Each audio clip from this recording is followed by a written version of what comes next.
Sí.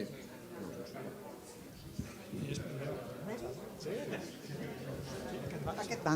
Hola.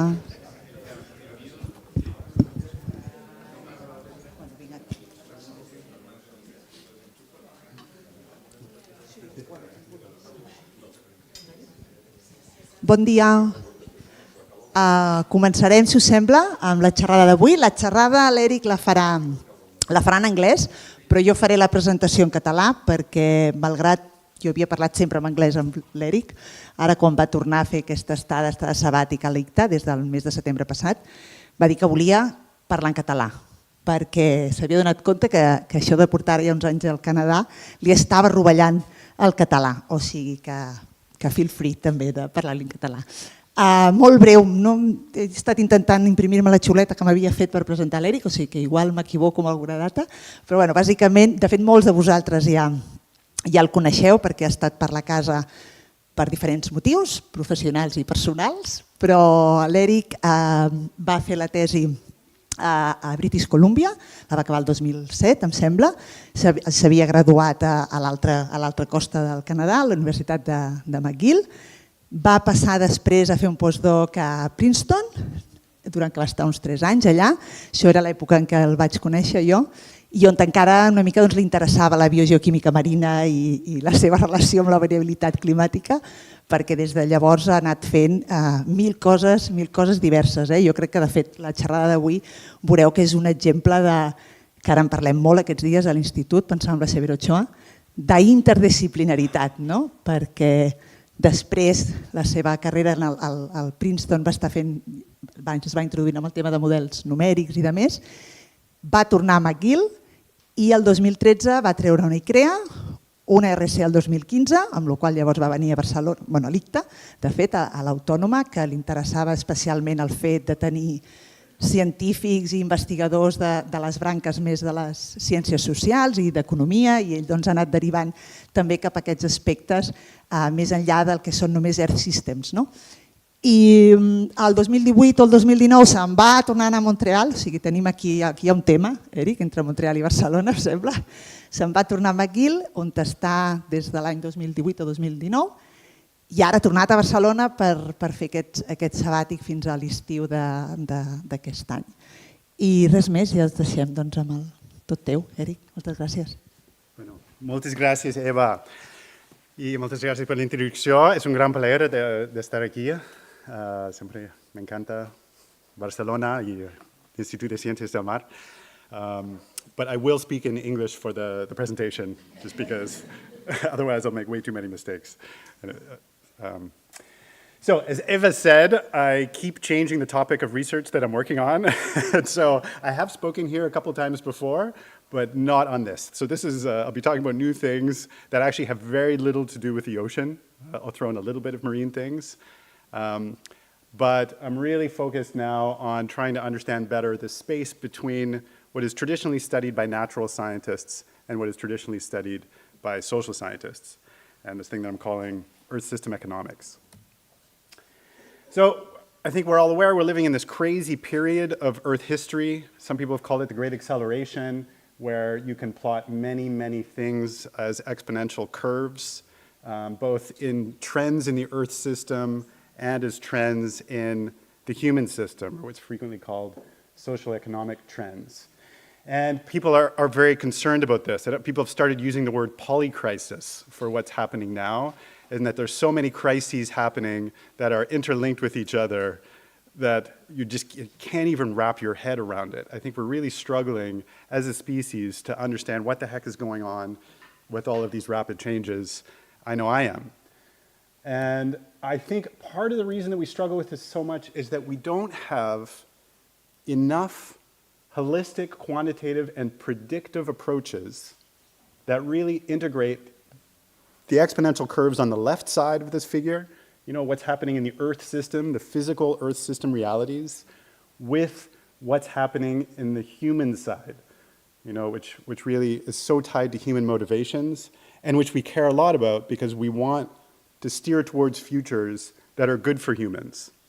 You know, we care so much about human well-being. And I feel like the people who study the left side are focused on the Earth system processes, and the people who study the right side are focused on human well-being and human complexities, and there's very little that links it together. And I really think that that's, in many ways, the root of environmental problems in general, is our tendency to see the natural world as distinct or using different terms and variables and processes than the human social world. So the big questions that I really want to try to tackle here are what futures are physically possible? I think this is something I don't have a great understanding of. What behavioral changes in the human system would be required to get us there? How can we make sure we are heading towards a future that will benefit humans? I think those are all big. And I'm interested in trying to take what I would call an Earth system approach to understanding these questions. That is, I like the Earth system science approach, that it's interdisciplinary, that it tries to be holistic because it is trying to look at the whole planet together, that it's physically based, and that it's also oriented towards long-term thinking, which I think is an essential part of this problem. That all these issues we're having now at the planetary scale are the culminations of many long-term processes that kind of exceed our evolved timescale for thinking. So those are the big questions. So I want to use Earth system science, but there's an issue, and I think it can be illustrated by this slide, which just came out a couple weeks ago in a paper by Johan Rockström of Planetary Boundaries fame, and others. So this is the classical way to look at the Earth system as a number of spheres. It's got lots of Earth system processes happening in here. But what's missing from this slide? What is not on this slide? Humans, right? There's nothing human in this slide, really. And this is very typical, and it's like this everywhere, and everyone in Earth system science. You know, this field of Earth system science developed in order to understand human impacts and look for solutions, but doing so in a way that hasn't actually incorporated humans within the same framework. And why is this? Why is it that we always deal with humans separately? I think there's a lot of reasons, but I would suggest a few. So one of them is that we appreciate that humans have highly complex and variable behavior, and this seems hard. We know that the outcomes of those behaviors depend on highly variable technological and societal features, which are hard to wrap your head around. We care a lot about them, which makes us hesitate to study them, I think, a lot of the time. And we care about what happens in their brains, what they think and how they feel. And also, I think there's just kind of been this sense that, okay, we're natural scientists, and there's social scientists who are going to take care of the humans, so we don't have to do that part. So it's just been this division of labor, which has gone on for more than a century. So I think those are all relevant, but let me just focus on this one, the highly complex and variable behavior. So I don't think this is a good excuse, because we study life, and life is very complicated. Ecosystems have a lot of players within them. They're extremely complex, and that's fine. Like, we don't hesitate to simplify those. Like, we build global carbon cycle models that have a few boxes that include all of life, and simplify it down to the mass of carbon that's in a box and a flux going from one box to another. And does this capture all the complexity and beauty and diversity of life? No, of course not. But it's very useful for thinking about certain processes at the planetary scale. So because they're so simplified, we can incorporate them into global Earth system perspectives. This gives us context for local things, and we can always zoom into details if we want and understand what's happening locally within those large frameworks. And this has been very successful. So this has given us lots of predictive capacity on long time scales and helped us understand how the carbon cycle contributes to climate change. So I feel like we don't have this for the global human system in the Earth system way of thinking. And so I noticed that nobody was using this term, Earth system economics. It was just kind of sitting there. So I thought I'll try to propose a way to approach the global human system, which is inspired really by these global carbon cycle models, to see if it can say something useful about how global humanity functions within the physical Earth system. So I really want to bridge this Earth system approach that uses state variables, that relies on physically based mechanisms like conservation of momentum, and uses parameterizations for things that you can't explicitly resolve, and bridge that with this hugely rich, but very actually internally disconnected wealth of fields on human study. There's all these fields that don't talk to each other at all, I've discovered, but that all study different aspects of humans, often very similar aspects, but using different words. So the idea is to try to come up with a physically based way to bridge those. And as I'll talk about, this is using state variables, like in the Earth system approach, basically human bodies, neurons, and what I'll call the technosphere. Time allocation-based mechanisms to get at the dynamics, and always trying to think about the well-being. So the rest of this talk is going to flesh out a bit more this conceptual basis, and then I'll speak about each one of those three components. I'll give you an example of the time allocation study, talk about some work that's not quite finished yet about resolving the technosphere, and then some new results that were just published on subjective well-being. So let me just say a couple more words about what this general conceptual approach is aiming for. So as I said, focusing on the physical state and rate of change, I feel like it's very easiest to focus on the physical state when we're talking about natural systems, but when we switch to the human system, we become so fascinated in mechanisms and social mechanisms and money and narrative histories and all of these really complicated things that we forget how much you can learn just from focusing on what's physically there and what its rate of change is. Time use, I feel, is an extremely useful metric for behavior and human experience and is remarkably underutilized in social sciences. I'm not totally sure why, but I think it's very useful. And a goal here is to work across scales so that the approach functions equally well in a grid scale model, like an Earth system model kind of framework, but you can also scale it up to think about the whole globe as a single unit. Physical basis, I think, is so important because it reduces ambiguity in what you're talking about if you're forced to describe things physically. It minimizes incompatible jargon across fields. I find this we struggle with this between biology and chemistry, but that's nothing compared to the difficulty of comparing sociology and economics and psychology. They use totally different words and concepts for things that are very, very similar, actually. And if you get down to the physical basis, I think it just kind of automatically gets rid of that incompatibility. Physical things are easy to quantify, and having things quantifiable helps you strengthen your predictive basis of things. And I also think it forces you to sharpen your thinking about things if you have to think physically. So in cartoon form, how can we fit the human Earth system together? So including the human system into those other spheres the typical ones that I showed in the Rockstrom paper. So if we've got the atmosphere, lithosphere, biosphere, pedosphere, and hydrosphere like this,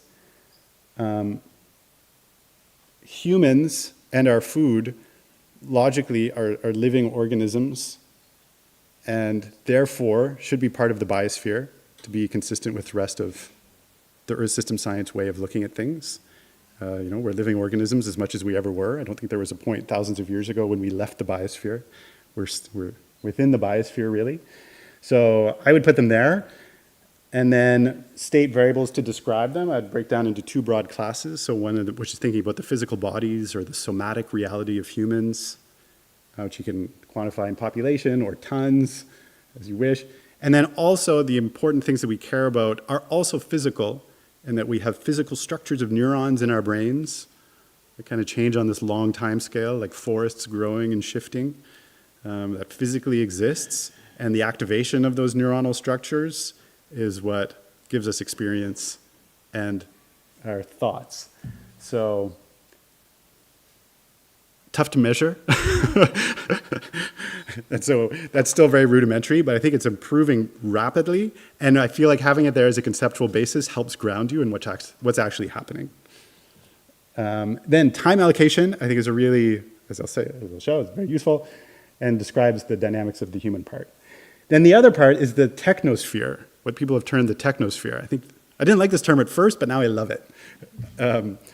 If it's clearly defined as all non-living materials that are extracted from the Earth system and transformed to achieve human end uses.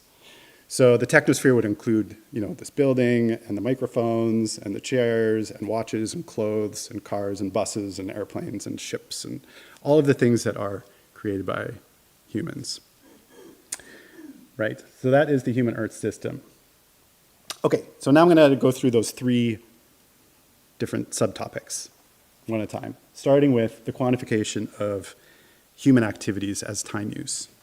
Speaking of which, I should keep an eye on the time. So, time allocation to activities. So human activities are really what shapes the world around us. It's us doing things, often using machines, but us doing things that causes changes in the world, both in ourselves and in the external world.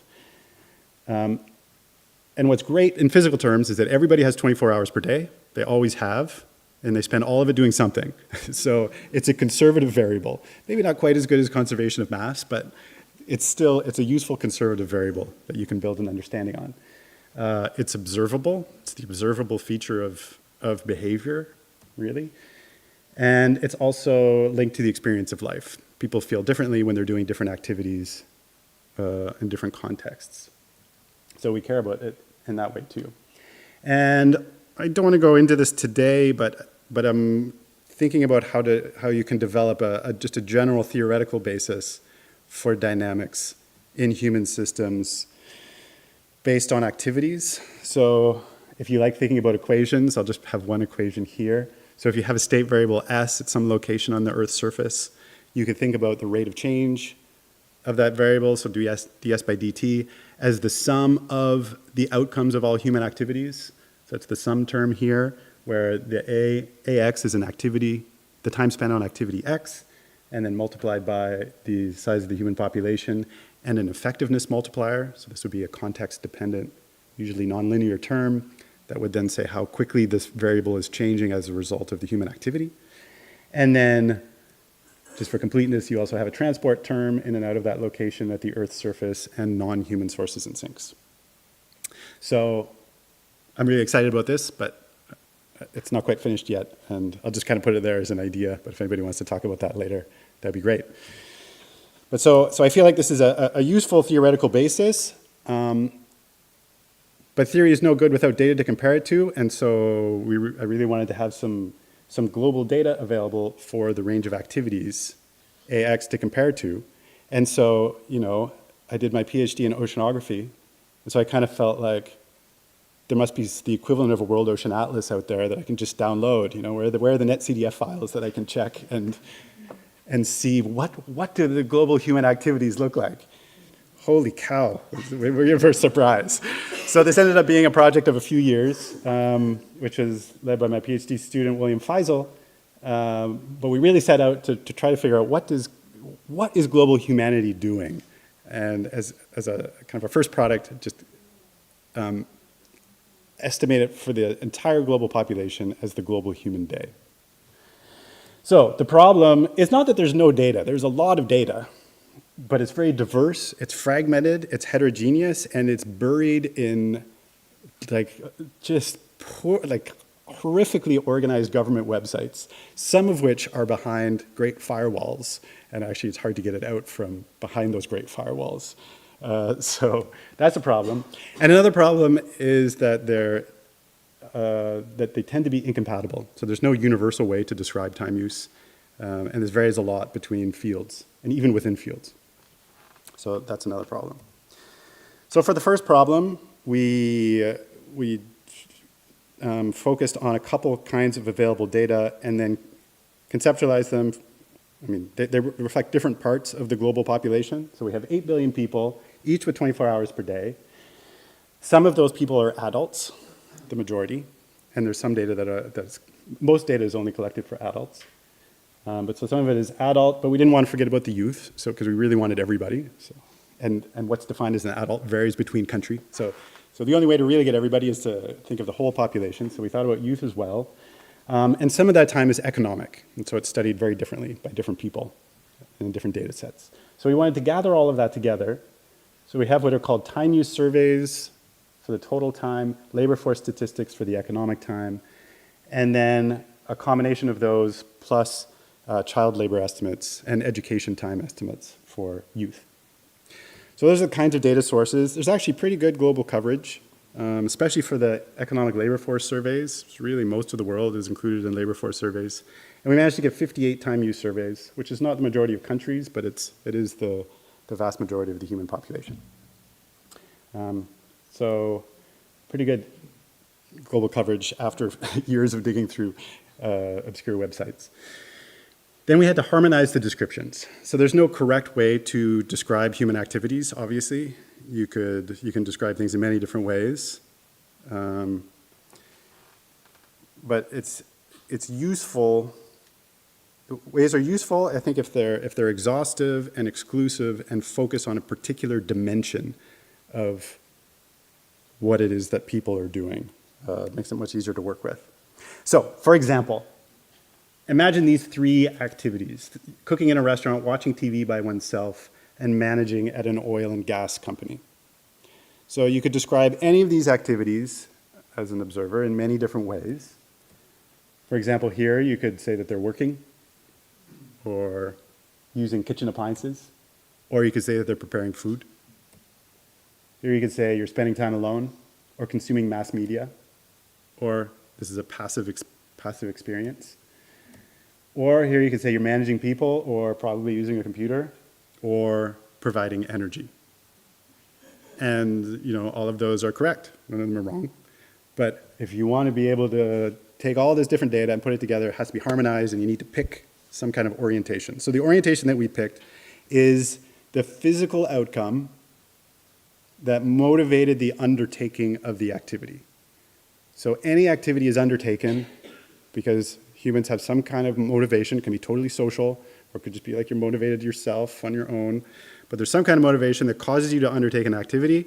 What is the outcome that motivated it? That makes sense. So what would it be for each one of these three? Well, it would be the last ones. It would be preparing food, having this passive, enjoyable experience, and providing energy. So it's not the proximal thing that you're doing at the moment. So in the categorization system, you would not be sitting or working or kind of being bored, in which the speaker would go a bit faster. Those would not be how we would categorize the activity. It would be like some kind of neural restructuring or neural experience-oriented activity, if that makes sense. Okay. And then, maybe this is too much detail, but so we came up with this activity lexicon of 24 activities called the Moogle. And to categorize, we have these broad categories: external world outcomes, organizational outcomes, and direct human outcomes. And then, to not be ambiguous about it, we go through the motivating intents in a priority scheme. So first you ask, does this tangibly alter a physical component of the Earth system? If yes, it goes into those ones. If no, is it changing the locations of people and things or altering just human activities? If yes, it goes to organizational. Otherwise, it's neural or somatic outcomes that are the results. So, right, and we could see how they map onto here. Maybe I'll skip that. So then this allowed us to build the global human day, which is averaged across all humans. And this is for roughly 2019. We did it with just using pre-pandemic data, so it wouldn't be too messed up, and published this last summer. But here's what it looks like. So the average human spends 9.1 hours per day in bed, most of which is sleeping. A little bit more, 9.4 hours per day in the things that we classified as direct human outcomes. So this is where you're motivated to change your brain structure. That's mostly formal education. Or taking care of human bodies. Or just doing experiences that people enjoy. And that was the biggest one by far, 6.5 hours per day, just doing things for the experience. And then 3.4 hours per day are spent on external things, most of which is food provision. And then organizational outcomes fill in the remaining 2.1 hours per day. And then these are the details. If anybody, I won't go through the details, but maybe I'll grab a drink of water.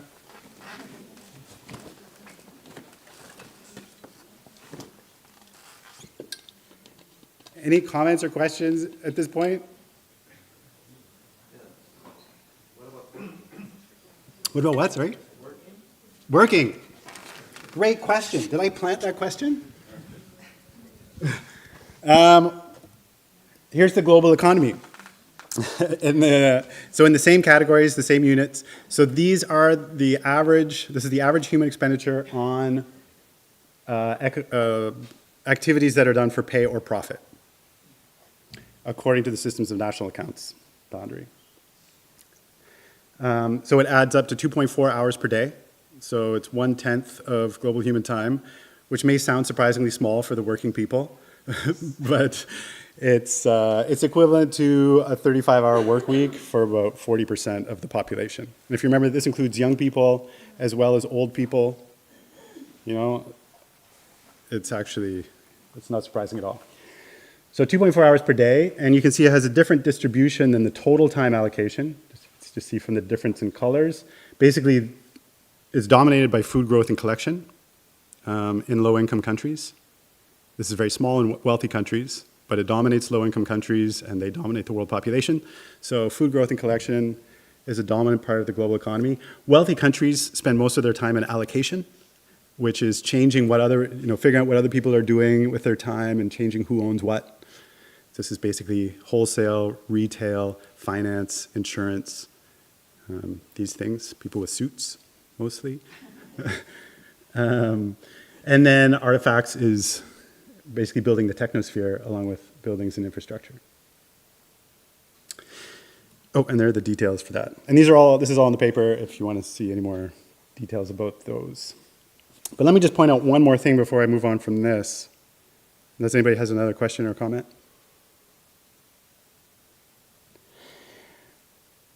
Look how little time is spent on material extraction, energy provision, and waste management in the global human day. I mean, there's a little bit outside of the economic, but these are mostly economic activities. So this is all sewage treatment, garbage collection, managing recycling that we could find. This is all logging and mineral extraction and fossil fuel extraction, running energy plants, running electrical grids, all of that. You know, it adds up to basically like 6.5 minutes in the human day. It's tiny compared to the time that we spend on wholesale and retail. Tiny, right? And this is where sustainability solutions are largely located. Really, is dealing with our waste, reducing material consumption, which people often say is a huge part of the economy, especially in Canada. Oh, I can't touch that. It's such a big part of our economy. It's not a big part of the economy in terms of time. It's just very profitable. And if we need to build large renewable energy systems to get off of fossil fuels, it could be a significant increase in the amount of time we have to spend on energy, but it's a tiny amount of time to start with. So, you know, this is maybe a very simple way to look at it, but I think it really helps see that it's totally feasible to make the changes in human time allocation that we need to achieve sustainability goals. From this perspective, it looks totally physically feasible, no problem. It's not that we don't have enough time to make the changes. Okay, so since I'm at the ITM, I thought I should mention something about the ocean. So I'll just briefly take an aside here to look at how much time is spent in the global commercial fishery. And this is some work that was just recently published by Kim Scherer, who did a PhD in my group. And if we look at this compared to the global human day, oh, sorry, I meant to put that in first. So it's in the food growth and collection part, and globally it adds up to about 1 minute per day is in marine wild capture fisheries. A little bit less than 1 minute in the global human day. So it's a small part of food growth and collection. And here is Kim's estimate for how this has been increasing over time. So this is by world region. You can see the data suggests that there's been an increase in the number of fishers up to approaching 20 million people in recent years. And this is what it looks like by income group. So there's actually been a decrease in the number of fishers in high-income countries, but it's been increasing in both middle and lower income countries, and most fishers are in lower income countries. So overall number of fishers is increasing. Now, if you've been following global fisheries literature, you will know that the wild fish capture peaked a couple decades ago. So it's estimated that in the 1990s, people caught the most fish per year that we've ever caught. And since then, it's been stagnating or slightly declining. So if you put these things together, the number of people has been increasing and the amount of fish that we've caught peaked and is now declining. What does that mean about the number of fish being caught per human time investment? It means it has also been decreasing since the 90s. And so this is Kim's estimate, where she looked at this by country, and then here it is aggregated globally. You can see there's very different trends for the high income versus the middle and low income countries, and very different absolute values. So the purple here, so this is showing the food output in tons of fish caught per person working in the fishery, full-time equivalent per year. And you can see it's very high fish production per person in high-income countries compared to low-income countries. But whereas the high-income countries kind of peaked and plateaued, this seems like they've been fairly stable. The middle-income countries peaked early, these days are just very early, and have been steadily declining for decades. So this is despite technical progress. Like there's been huge technical progress in all these regions. You know, everybody's getting better boats and better machinery, better equipment.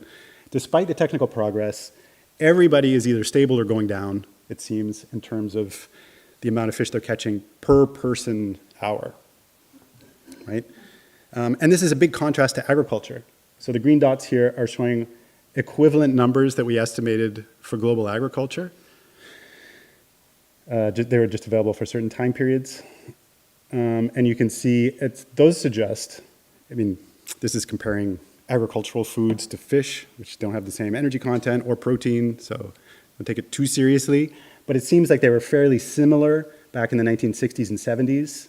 Maybe fishing was a little bit more efficient in food production per hour. But it's definitely changed in recent years, and now globally agriculture is producing significantly more food per person hour than global wild capture fisheries. So that means that, so globally, the fishing labor efficiency is declining.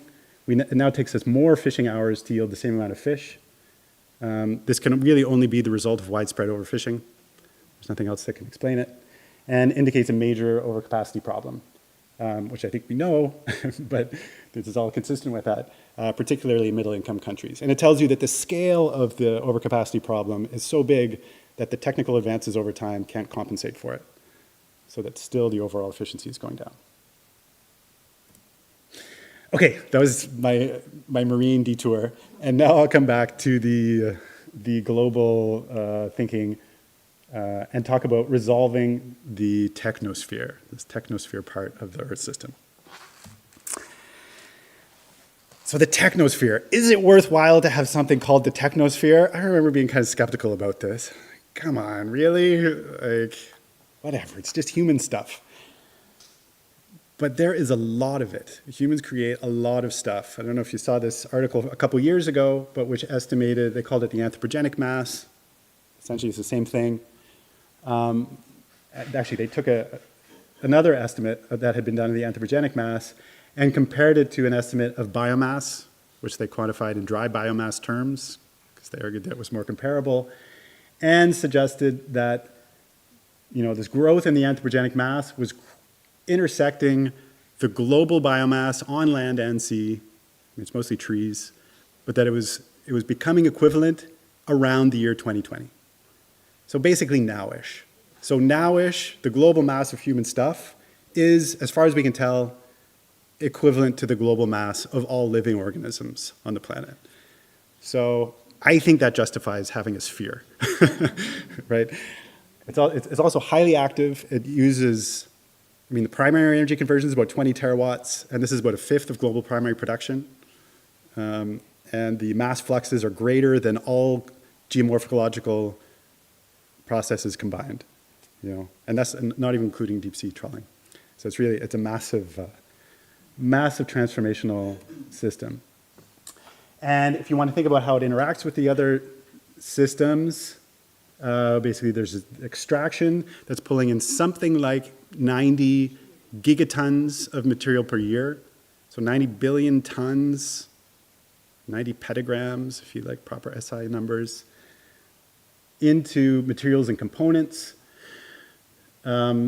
About half of those are transformed into persistent in-use components, which contributes to a stock which is around 1,000 gigatons of the existing technosphere. So that's the number that is equivalent to the total biosphere, or probably slightly larger now maybe. And there's a smaller flux out back into the Earth system that we're no longer using. And some of it we also use quickly, so we're calling those metabolites. Things that you just use once and then they're chemically converted back into a form that we cannot use persistently. So chemicals and fertilizers and fuels. But if you're used to looking at Earth system numbers, those are familiar scales, right? Like those are big numbers, big fluxes of material that we're moving around related to this technosphere. So what is it made of? What is the technosphere made of? Any suggestions for what the dominant components of the technosphere are? What are the biggest components by mass of the in-use technosphere? Concrete, yes, so by material, exactly. What about in terms of end use? Like in terms of the things that we actually are using, the usefulness of the technosphere? So plastics, there's a lot of plastic material, although small relative to the concrete. Yeah, so, right, so we have this, oh yeah, what it's made of is, again, this is a classification problem. How do I ask that question properly? I'm not sure. Right, so you can think about the materials that comprise the technosphere, but there's also the stuff that we're doing with it, like making chairs and clothing and computers and mobile phones and cars. So if you think in those terms, what do you think is the biggest? What are the biggest components? Buildings, yes? And there's another really big one in terms of mass. Roads, exactly. Buildings and roads. But to have a better answer to this, we realize you need a good classification system. You need a categorization. It's always nice to have hierarchical categorizations. And there isn't a universally used one. But it's always nice to have one for making sense of a big messy collection of things, such as we have for life. You know, we have these hierarchical classifications for life that are very useful. And I think we don't really have a consistent one that's useful for the technosphere in the same way. So we've been working on one which is oriented towards the end use. I need a better way to say that, but the thing that motivates the creation of the thing. You know, so buildings as like residential spaces and roads in order to help you with transport. So it should be motivated towards what we do with it rather than just the material, because I don't think it should matter whether you make a building out of wood or out of concrete. I mean, you want to know, but it doesn't change the fact that it's a building.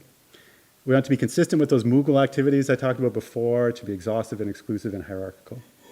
So here's just a preliminary glimpse. It's still kind of changing a bit, but I think at the high level, categorized between outcome engaged things, need a better word for that, but these are things that accelerate or change the outcome of an activity, so something that you use in order to achieve an end to an activity, and it changes that activity.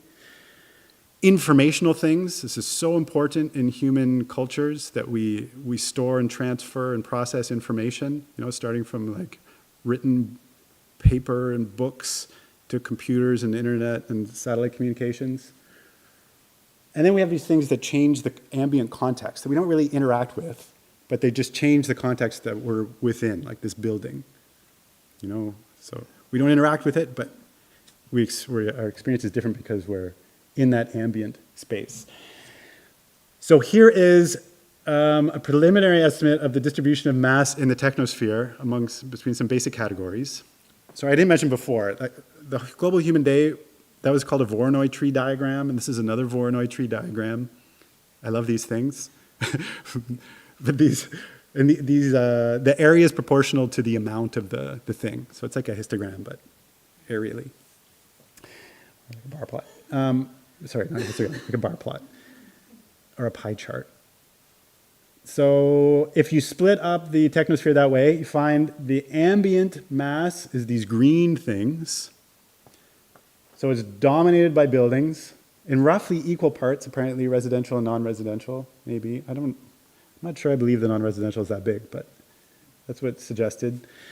And then some furnishings and a tiny little bit of clothing.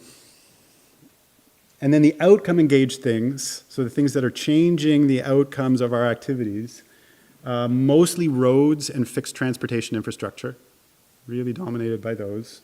And then a bit of machinery, a bit of vehicles, and other transport things. And then electricity provision and food packaging are up there at the top. And then the informational parts, the computers and printed matter, make up the rest of the little bits at the top. So that's our preliminary overview of what the technosphere is comprised of in mass terms. That's not necessarily the impacts on the planet. You know, if you're using a lot of rare earths and copper and things in your electrical and computer things, those might require huge mines and processing systems in order to get a little bit of material. But this is just the material in the end use part. And here is a preliminary map of kind of what it looks like distributed spatially. So this is our estimate of building mass in kilograms per square meter on a 1 degree grid cell around the world. So that seems to be where the buildings of the world are. And here is on exactly the same color scale, this is the mass of the transportation components around the world. Notice it's a little bit non-linear at the bottom so that you can see all the ships. So that's the global merchant fleet mapped on satellite observed AIS shipping tracks. You can see how much there is around Europe. It's very dense. It's crazy. So that's what it looks like spatially. And as you know, we saw in this thing before, it's growing exponentially. And I just wanted to remark on this. It's growing exponentially, the mass of this technosphere. I feel like we've almost become used to this without thinking about how remarkable that is. It hasn't been doing it forever, but over the last century, it has been growing at a pretty consistent rate of about 3.6% per year. That's remarkable. You know, people talk a lot about the wiggles. You know, if you look, so that's an exponential fit with a growth of 3.6%. You see the data is in the little dotted lines there, or the little dashes. It slowed down a bit when everything got blown up in World War II, and then it went fast after that, and then there was the oil crisis. You know, there's little wiggles here. But overall, you can fit it very well with this exponential growth. And I don't know why it's 3.6%. If anybody knows why it's 3.6%, I would love to hear an answer. But I think it's an interesting question. But to me, this is the core of the sustainability crisis. I mean, it's the exponential growth in the technosphere that is our problem, I think. Because do we need it all? I mean, the technosphere is what's combusting all the fossil fuels. No, it's not humans. We combust our food, but whatever, that's fine. It's a small part of biosphere carbon cycling. It's really the technosphere where all the fossil fuels get combusted. That's what causes climate change. It's also the primary component of material wealth. So when we're thinking about what material wealth is, we're mostly talking about the technosphere. We're mostly talking about the persistent built stuff, really. And it's strongly correlated with GDP per capita and other things that you might use for income and inequality in the world. So, you know, I'm very curious about how does this technosphere, this thing that's causing the problems in sustainability, how does this actually contribute to human well-being? And I don't have a comprehensive answer to that, but I have another question. So I would like you to think about this question. Everybody think, how satisfied are you with your life these days on a scale from 0 to 10, where 0 is completely unsatisfied and 10 is completely satisfied? Does everybody have an answer? How many people have an answer? 7. You don't have to say it. You don't have to say it. You can keep it private. No? Yeah? Everybody has an answer. Most people have an answer. I've met a few people who don't have an answer to this. And Kim Scherer, who I social work from before, like she had to stop and think about it for 5 minutes because she wanted to make some calculations. But most people very quickly have an answer to this question, which I think is weird in itself. I think it's a weird question, but I think it's very interesting because it and slight variance have been asked millions of times to people all around the world over decades. So I think it's a really interesting question to think about. This is called a life satisfaction question, which is usually grouped as part of life evaluation questions. And there is a lot of stuff on the internet about it and related things, including on Our World in Data. So Our World in Data has a plot which is very similar to many plots that you can find in many places in literature that's going back decades, which compares answers to that question or similar questions to people's income. So this one is looking at country level and using GDP per capita as a proxy for average income. And what do you see? Well, it looks like the rich people are happier. You don't find anybody on this plot with life satisfaction above 7 who's making less than $50,000 per year, and everybody who's making less than $5,000 per year is below 6. Most of them are way down low, right? So this really makes it seem, geez, like we do have to be wealthy to be rich. There's lots of, we do have to be rich to be happy. Lots of stuff about this. This guy's been publishing a bunch of papers lately showing, some people say it saturates. This guy says, no, it doesn't even saturate. Like, the higher you go, the more money you make, the happier you are. Life satisfaction just keeps getting better the richer you are, right? And so, and he just wrote a follow-up with Nobel Prize winning economist Daniel Kahneman where they said the same thing. So, if you think about this, it could imply that humans can't be highly satisfied living in societies that have little material wealth, right? If it takes lots of income, lots of material wealth for people to really feel satisfied with their life, then it must mean that you can't be highly satisfied, or on average, like a society shouldn't be highly satisfied on average if they don't have much material wealth. But wait a second, like humans evolved and existed for millennia with no material wealth, right? Maybe like some little huts, some little stone tools, but living simply with nature, no real material wealth. Does that mean that humans were miserable for millennia and that we have only recently started to become satisfied with our lives as we passed $50,000 per year? Right? Of course not. Of course not. But to try to show this in a way that maybe economists would listen to, no, we wanted to test this in the modern world. And so the way that we can test this in the modern world is by going to communities on the fringes of mainstream global society where people still aren't using much money, where people are still living traditional ways close to nature. And my colleague Vicky Reyes-Garcia at UAB was running this project called Lychee, where they had this huge team visiting 19 different locations, very difficult to get to, very isolated, but all around the world, to look at climate change impacts. So we said, okay, let's include the standard life satisfaction question in all of these surveys. And so this team went out and asked 3,000 people, in personal interviews, this carefully phrased question, in careful setting, so that we could compare what these people say about their life satisfaction with all these other global societies that we're always hearing about. And so they went to places like visiting the Dasanak in Kenya and, people in very different parts of the world.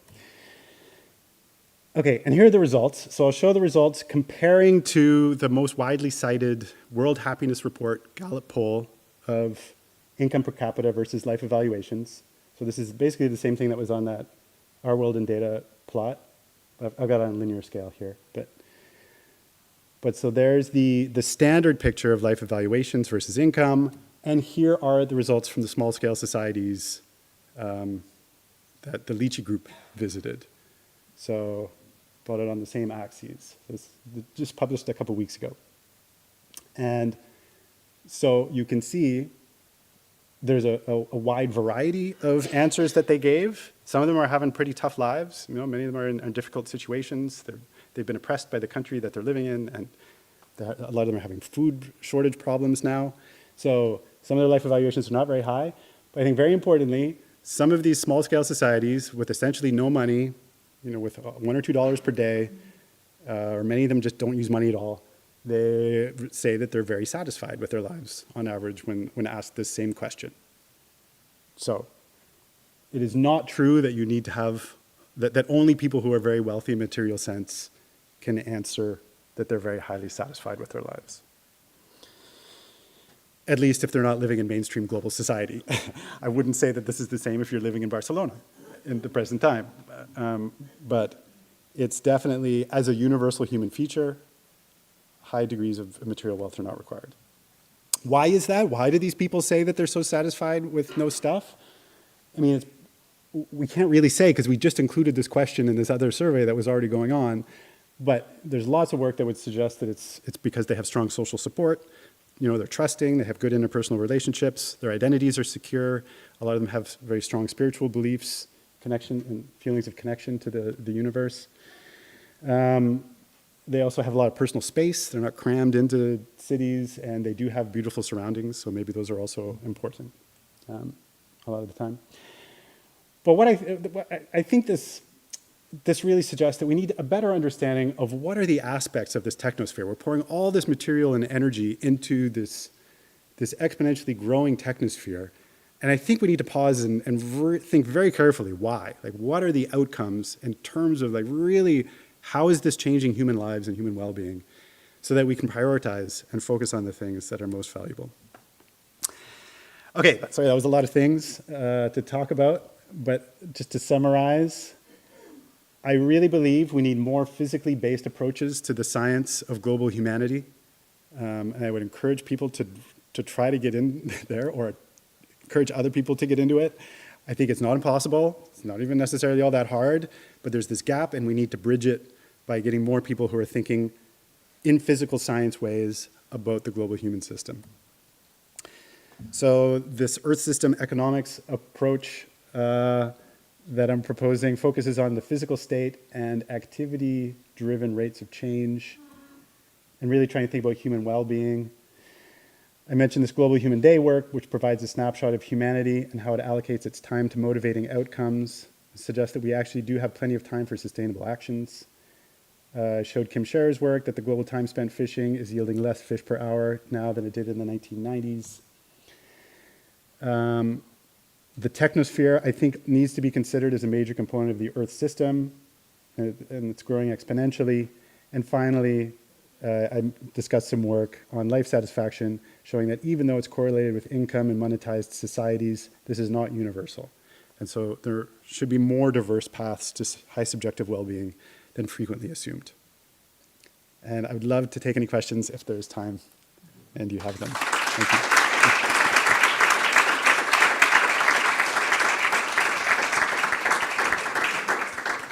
Well, great talk, Eric. Thanks a lot, and definitely a lot of food for thought. So, anyone? Yeah, Pep here. I take it back. Okay, you said, well, that was great, and it's impressive how you are actually opening an area of research, and that's I think it's very inspiring, should be very inspiring for the people that are doing research, that we tend to do always the same things, right? So I was wondering about the 3.6% that you said, why this number? Yeah. And I wonder whether this has to do also with increase in GDP, global GDP. You said it was related to the per capita GDP.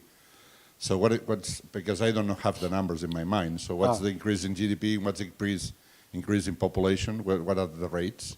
Yeah, great question. So it's similar to the GDP increase, but much larger than the population increase. Okay.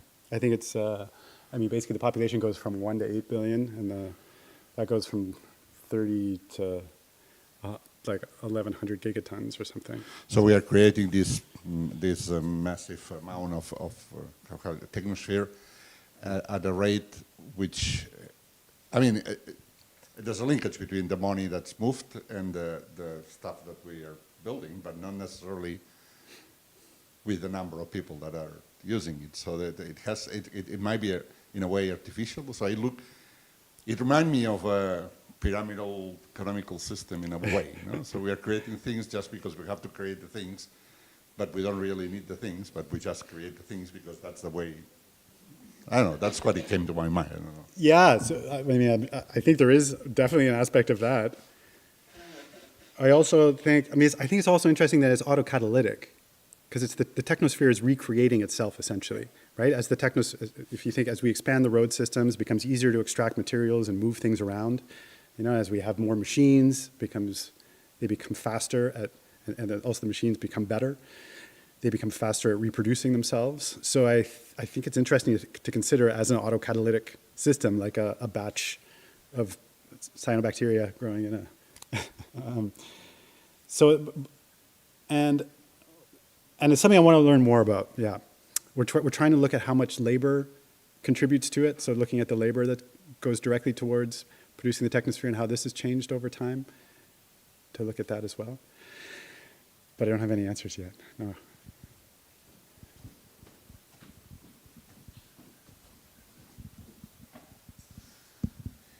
Hi, Eric. Super inspiring and enlightening. I was wondering, I didn't see in your lists of things, say, and your categorizations and so forth, I didn't see weapons and things like that, related to killing one another. Do they make any, have you quantified that? Is it actually, any yeah. significant or? Yes. No, it's pretty small. It's small. Yeah. In terms of mass and. In terms of mass, it's small. I Small. think that they're expensive. Yeah. Maybe because the military-industrial complex is just very good at extracting money from taxpayers. But the mass seems to be pretty small. Okay. We only did the top 15 countries, but even there, it was a relatively small fraction of the mass. Yeah. Okay, and I was also wondering if or how have you incorporated in this Earth system economics information, the flux of information? Is there a way to do that? And the question is because when you finally talk about well-being and the perception of self-satisfaction or satisfaction, it all depends on information probably, right? And probably people more with simpler lives, but also more isolated in terms of information, have less expectations or lower expectations than we have, and expectations, not only reality, but expectations set the stage for our satisfaction, right? And this imbalance between expectations and reality, it's what eventually give you the satisfaction or not. And this is probably related to the flux of information that we are over-informed these days, in our societies, and over-connected. Connectivity is nice, sounds nice, but can change your expectations in a weird way, or can be very perverse at setting your expectations. That's my just a thought. Yeah, no, thanks very much. So, you mentioned a number of things that I've really been thinking a lot about. So, one of them, so information, I find information theory fascinating. I must have read Shannon 1948 15 times. I still don't understand it, but I feel like information theory must have a lot to help with in this. But I don't see ways to quantify it simply in a way that gets you right to the answers. No, like there's simple ways to quantify it in terms of bits, but going from the bits to like the meaningfulness, I think you do have to pass through expectations as you're talking about. And I've been reading a lot of neuroscience, because to me that's the key to how to make sense physically of, the expectations and motivations and the things that drive human behavior and also experience. And expectations just comes up as like the central feature in most of neuroscience and cognitive science, in that, we're always generating these expectations. Like I think of a brain now as an expectation machine. You're generating these expectations of the world around you and people around you, and what's going to happen if I do this? What do I expect the outcome will be of this? No, I think we have these rich, like crazy networks of expectations in our head that we're constantly updating with new information that's coming in, new sensory information. And our emotions are mostly related to discrepancies between expectations and observations. And I really think this is I think this is universal to animals. This is just how a brain is designed in order to motivate, high fitness behaviors, because that's what an animal needs to be able to move, and so it has to generate this expectation in order to come up with a motivation to behave in the right way. So, yes, I think you've mentioned a number of really, I think important topics and interesting things to think about. I don't know how to quantify them well. But I think you can potentially use activities as kind of the observable emergent result, and then kind of go backwards from that, to say, okay, if these are the activities that people choose to do, these must be the result of what all the motivations are that are pushing them in the various directions, and those motivations are somehow based to expectations, these evolving expectations that we have, and maybe in that direction. But I think there's decades worth of research to follow in that direction. Yeah. Thank you. Well, thank you very much. That was a great talk, an inspiring talk. I think it's the best talk I've heard in a long time because you open so many leads, you give so much food for thought. It's been great, actually, yeah. And my questions were a little bit similar in this last question that Rafael posed about the currency that you're using, right? You chose time as a currency. And other people have used information, especially Margalef at the beginning as well, right? And information has the advantage that you can relate that to evolution somehow. That was what Margalef was interested in, actually. I always have a hard time with all that as well. I can never grasp it fully, but anyhow, that's how he was focusing on it. And then Margalef also used energy. And that's way easier for me to grasp, to have the common currency as energy with respect to time. So my question was going to be, what made you choose time? Because time has also this component that it's not an absolute value. What you do with that time is what's really important, right? You might spend 1 minute, but that might have a very high impact, and you might be sleeping for 9 hours, and that has a very low impact. So that was my question, my first question, actually.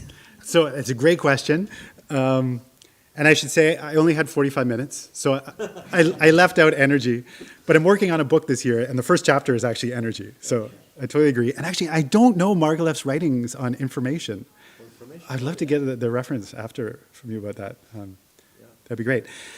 But no, I totally agree that so there's that, I flashed up that equation where you multiply the time by the population and by the just one term, the efficiency multiplier. But that efficiency multiplier is very important, right? And hugely nonlinear. So it totally depends on the technology that's available, as you say, and how much energy, you can manage to convert in order to drive changes. And also there's efficiencies of scale. I mean, economists have talked a lot about this. Some things become less efficient as you increase the size of some things become more efficient. So that the epsilon term in that equation is capturing a lot and often may be more important. But the reason I still like time is because it's what we ultimately choose. That's ultimately where the choice is. Are we going to invest time in this or in that? And as the state changes, the efficiency changes. As we invest time in building better energy conversion systems, new aspects of the technosphere that are going to accelerate our outcomes, it changes the overall result. But it's still, that decision is in the investment of time that then changes the state and thereby changes the efficiency multiplier. Does that make sense? But I kind of overemphasized the time in this talk just so that there would be a focal point. but for me, it's still a really useful component to think about. Just to bring it down to a human level and a decision maker kind of level as well. And I actually I think about the first slide or so that you mentioned, why is the sciences and the social sciences about the complexity, and we're not addressing it because it's so complex, blah, blah, blah. And you were wondering why, because in natural sciences we address all this complexity. And I think it is that man is not put in nature because all major religions which we are linked to have land or what nature as a subject to be used by humans. Humans are separate from nature. And this is in the mindset of I don't know, maybe 99% of the population in the world. Only societies that don't have this monotheistic or even polytheistic kind of relationship to existence and are really tied to land and to nature and so on, like these very primitive ones, may escape that, I think, that mindset. That's about the complexity issue there. I totally agree with you. Yeah, that is a very important point. Okay. There's a great line in Genesis. I was just following on your food of thought, for thought, you know. Okay. Oh, great. Yeah. Okay. No, I think there's a great line in Genesis about how God puts everything in the world for you to eat. Go ahead, eat it all.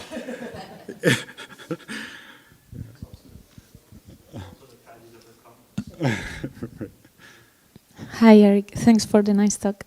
So I was a bit puzzled in one of the graphs you show, in which you showed the different parts of the Earth, the components, how they grow and how the technosphere increased during time. The line of the biosphere is constant, so for me that was a bit surprising, considering that probably the technosphere is probably made out of biological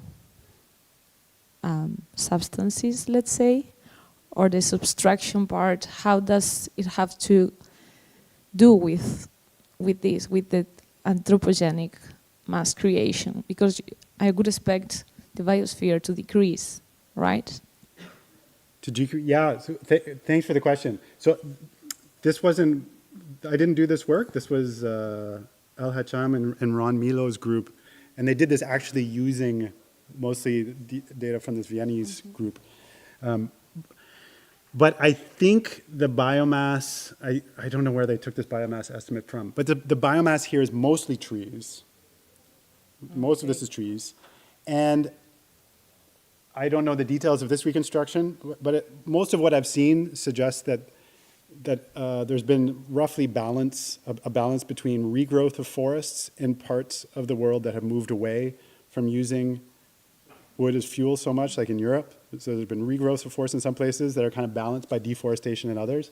So there's just a bit of a downward trend in the global mass of trees in this estimate. You should note there's very large uncertainty bars on this. So I don't know how solid that is, but I think that's why that is. And if you look at the components of the anthropogenic mass, it's mostly concrete and aggregates. So aggregates are sand and gravel, and then clays going into bricks, and asphalt, which is left over from fossil fuels. And then there's a little bit of metals, and the trees are in other. So the contribution that trees makes to the total anthropogenic mass is very small compared to these mineral components. So humans are mostly a geological force. More questions? Yeah, thank you, Eric, for this very inspiring talk. So just linking with what Frances said about energy, I think that the fact that these two lines are very close together might mean that there is an energy that modulates all these systems. And my question also goes to linking this with the exponential value that you said of 3.6. And from a methodological standpoint, if you split the time slots in different time slices, does this 3.6 component stands? Or is it showing that we are producing the technosphere at a limit, or we are under the limit? That's one thing. And the other thing is that you show a very smooth, I imagine that's an annual kind of value that you are using for the fitting of the line. Have you explored the intra-annual variability to see whether there is some hint on what might be the driving factor? Because sometimes we forget these smaller frequency changes, and these are quite informative. And then the other question is that, for me, this is very scary, what you showed, and one immediate question is, and I imagine that you've calculated that, is there a tipping point? And is it going to be soon, so you will see a collapse of this capacity of generating a technosphere before we can adapt to make, I don't know, sustainable roads that do not add to this pile? Ooh, those are great questions. So the first one is easy. I'll take the easy one first. Yes, there are significant differences. I had the plot and I took it out because I thought it was too much. I don't have it handy. But basically, if you break this down, here the growth rate is relatively low, right? And then it is very fast here. It goes up to like 5% or something over an interval in here. And then it drops again a bit, and then it picks up again a bit. So there's definitely significant changes through here. It's hard to know what the most relevant timescale is that you should be thinking about, because it is a very slowly developing system. I mean, it develops over decades. So if you have short-term changes, are those kind of, just like, I don't know. I don't know if there has to be a universal rate that works on all scales, if you know what I mean. I think it's questionable. But I did do the calculation just to go backwards from this. If you assume a 3.6% rate of growth, how far exponentially would you have to go back in time until you got to a value of 1 ton, when the technosphere was only 1 ton? How far would you have to go back? 700 years. So not very long. There was definitely more than a ton in Barcelona 700 years ago, right? There was hundreds of thousands of tons of Barcelonan technosphere at that time. So it's definitely not consistently exponential over long time periods. And people have talked a lot about the big change in the 20th century. Something big happened, and people say it's capitalism, or people say it's fossil fuels. I personally wonder if it's information, if we got much better at organizing. There's this famous Cobb Douglas work that looks in America at the end of the 19th century, and they find a power law relationship, not exponential. They find a power law relationship with a relatively weak exponent for what they call fixed capital, which is basically the technosphere that they were looking at. And there was a power law relationship instead of an exponential, so much more stable, not blowing up like this. And could it be that actually the shift to a machine-dominated autocatalytic production with very strong organization has allowed it to become exponential? That it's no longer self-limited by the ability of humans to organize themselves, and has just somehow become this thing that's, I don't know. These are hypotheses, and I don't have an answer. But I would love to figure it out. And are we next to a point of collapse? I hope not. I don't know exactly how to check. But I suspect there may be something. I've been wanting to look into the requirements for maintenance, because it's easy just to think about this as in terms of the growth, but of course the maintenance of the technosphere requires a steady input of activity and energy and materials. And I think if there's an instability, it will come from that. It'll come from, could something happen that would then decrease our ability to maintain the function, and then everything potentially collapses depending on how interconnected it is and what the resilience is. But I don't have an answer to that. I hope not.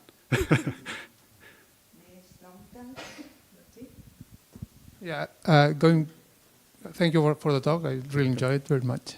But going back to your last thought, so there is all the raw materials on the earth are finite. Finite, yeah. So there will be a point that we will have to recycle what we already created, and then perhaps we will reach the plateau. That's Yeah. No, if there is no more oil or no more lithium or no more whatever that you need to buy to build batteries or to run the machines. So Absolutely. Yeah, I saw a really interesting talk last year from a guy who actually, he was like a resource geologist, And so his perspective was that it's not that you ever run out, it's just that your resources become worse and worse quality. And it takes more and more effort and energy to extract the resources.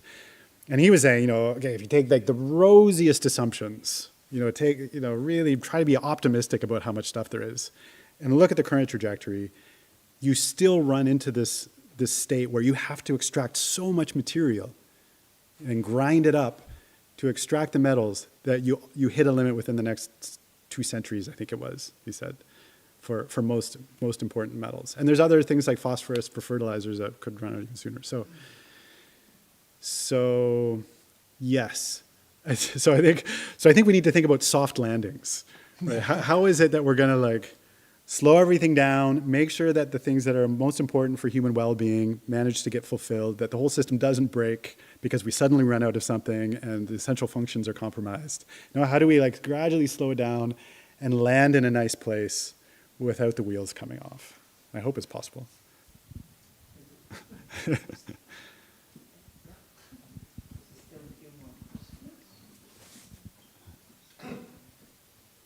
I'm sorry for another question.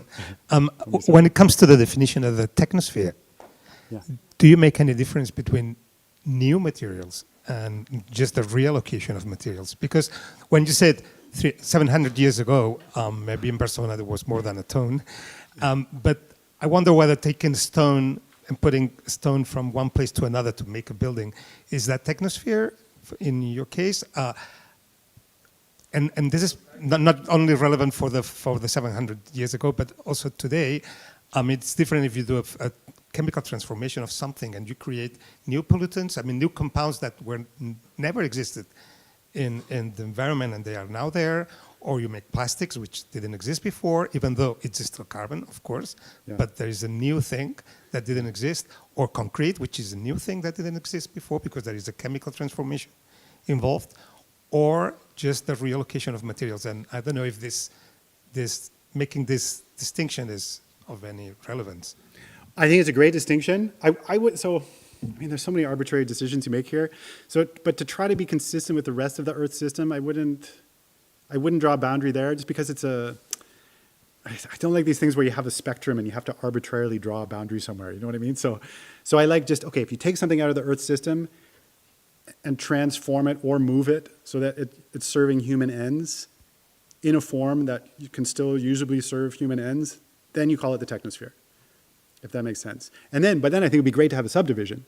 You can subdivide it in terms of materials if you want. You could have the minimally modified things. Like a lot of the stuff in the anthropogenic mass really is minimally modified. Like you're just taking some gravel from somewhere and putting it somewhere else. A lot of it is that. And that is very different than generating PCBs or fluorocarbons or, So of course, I think those distinctions are really important. But personally, I would just put those as subcomponents of the technosphere.